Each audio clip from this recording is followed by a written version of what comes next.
A second implication is that the economic policy advanced, for the most part by both Democrats and Republicans, share a common neoliberal framework.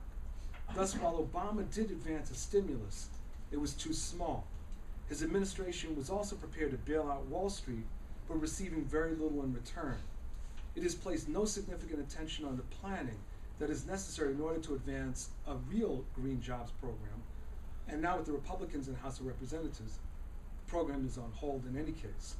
His administration has not placed attention on addressing structural unemployment, but seems to have a version of trickle-down economics where securing major corporations such as General Motors and preserving jobs, for which I do not fault him, by the way, is seen as addressing the economic crisis.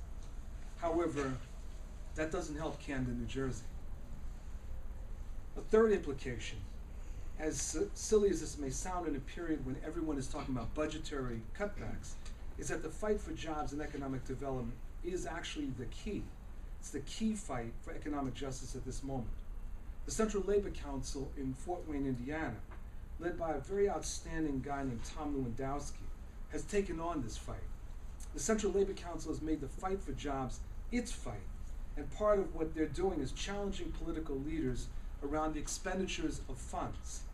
I would go farther and suggest that local labor bodies need to be pushing for the use of eminent domain as a key economic development strategy, particularly in cases of addressing structural unemployment.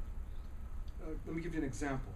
Rather than allowing speculators to sit on property indefinitely, including but not limited to in black communities, the cities and counties could use eminent domain as part of their economic development strategy.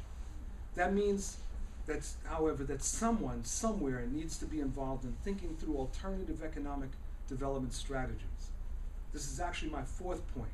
We need to make a political demand on the cities, counties, and states for the creation of economic development bodies, and where they exist, open them up to real popular input that can think through the larger economic needs of our various jurisdictions. In that environment, the voice of the black worker must be heard.